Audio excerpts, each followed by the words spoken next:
Hayom asara yamim l'omer shem shavua echad u'shlosha yamim.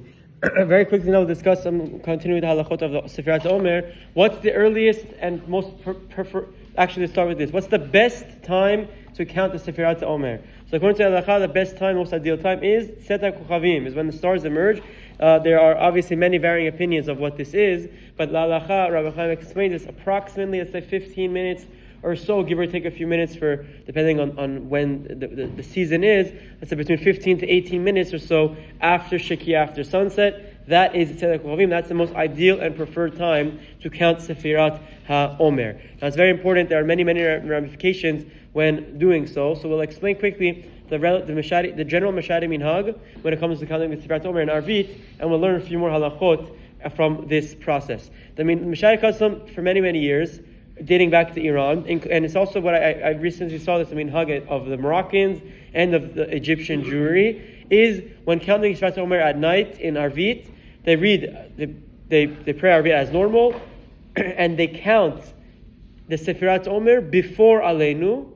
Some communities did it after the Kaddish, before Aleinu. Some did it even before the Kaddish. Our minhag is to do before that Kaddish. Shir Malot, count Sefirat Haomer, Kaddish, and then Aleinu. While other communities say it after Aleinu as well. Rav Adi Yosef brings both opinions down. He says whatever the minhag is, it's fine. There's no reason to change the minhag. They both have what to rely on. So obviously, when our minhag is sourced in halakha, there's no reason whatsoever to go against it. So the Mashadi custom is to count Sefirat Haomer before the Kaddish Yeshilama, then say Kaddish, and then finish it off with Aleinu.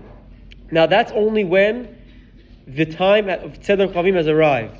So if you're looking at the clock and you're being careful, that's only if the proper time, like we just said, the best time is Tzedek Kuchavim, is at that time before Aleinu, and you can say it then. But let's say it's a quick chazan, and he got there a few minutes early. In that scenario, Mr. Besalim told us that you should delay say Kaddish, say Aleinu Neshabeach, and count Sefirat Haomer afterwards. That way you'll gain 2, 3, 4 minutes, which will probably put you after the Tzedek Kuchavim mark, and you can then add a Kaddish Shlama afterward as well. So that's just the Mashadi Minhag when it comes to counting generally. Now what's the earliest one can count? So we said the most ideal time is Tzedek Kuchavim. The earliest one can count, we said earlier, is Shekia, and that's only in a minyan.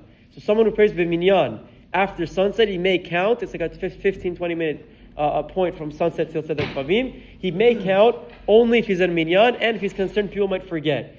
But there's a lot of tricks that the poskim bring down. You can make a stipulation, count without a bracha, and then if you remember later on in the night, count with a bracha then. All of those things are cute, they're important, they all exist. But it's important to understand that before Shekia, you cannot count. So the Sfaradim have a minhag, an ancient minhag, the Kaf HaChaim brings down, that we pray mincha arvit often before Shekia, before sunset. In those minyanim, everyone agrees you cannot count the Sefirat Haomer, even if you pray arvit early. Even on Friday nights in the summer, when we accept Shabbat early, and it's already Shabbat, but it's still not Tzedek Kuchavim or sunset, you still cannot count. The earliest time with the minyan is sunset. The earliest time and most preferred time by yourself is Tzedek Kuchavim, regardless of when you prayed Arvit. That's just a quick overview of the best and earliest time to count Sefirat Haomer at nights. Have a wonderful day.